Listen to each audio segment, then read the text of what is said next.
And there are 4 major pillars of the man of flesh. 1, the thought. You cannot carry mastery when your thoughts are warped. You need a conditioned mind, not just a mind with knowledge. The end of all knowledge is to condition you, set. They are held in perfect peace, whose mind is set. Set your mind on things above. God speaks of a particular setting when we're talking about thoughts.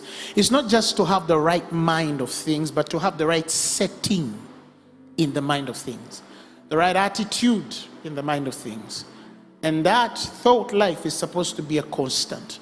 You can never master anything without the right attitude of thought, without the right mental attitude. I can do it. It has to be in you. You know, you have people who they think right. They think right when everything is going on right. When pressure hits them, oh my God, they fall back. I can't do this. I'm not able to do this. I don't think and then they start to think some of the ugliest things they could ever think of self, because they do not know how to hold their mind when they're under pressure. When they're under pressure. Okay? If you're a pastor tomorrow and an attack hit your ministry and half your church left, what's the attitude of mind you keep? Because the biggest percentage of shepherds will go through this at one time, where a certain percentage of people will leave because you're attacked or something like that. Happens. Has happened to me before. It has happened to many ministers that are listening to me right now. But what attitude, what mindset do you keep? Because if you don't know how, you will bleed before the people that didn't cut you.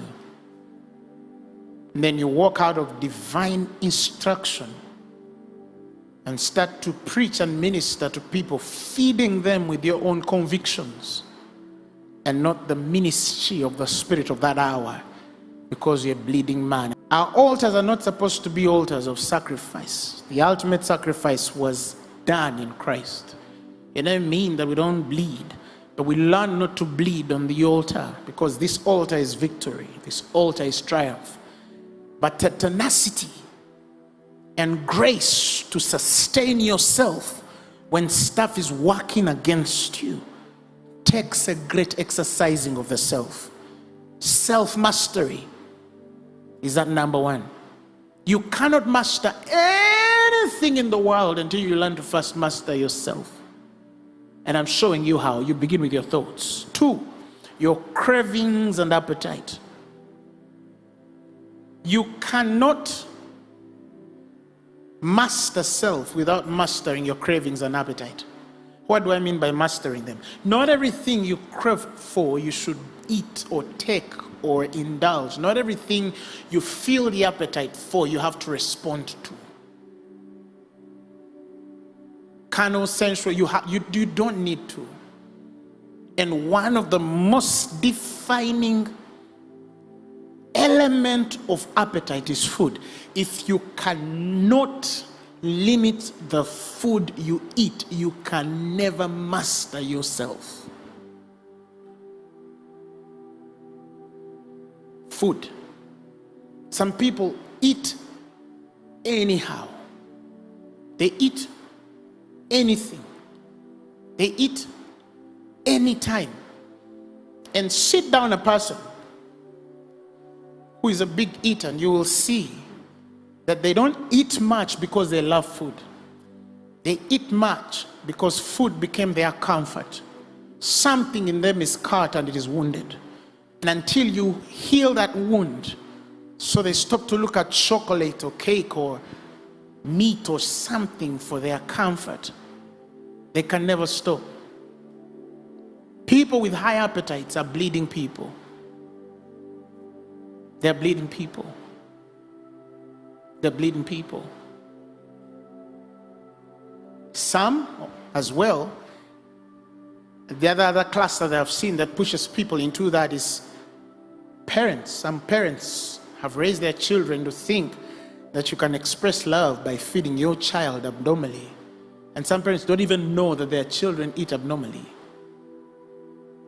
And so by the time the child realizes that, some of them, when they grow, they even turn against their parents because they're saying, this is the reason why I'm not married. You fed me like you were feeding anything. But if a man can't tame food, you can't tame anything. That is why fasting is part of the breaking of the body to subjection to the spirit man. That's why you are most tempted when you're fasting, in the first stage of your fast. Because every carnal, sensual desire in you, all manner of concupisciousness is stirred.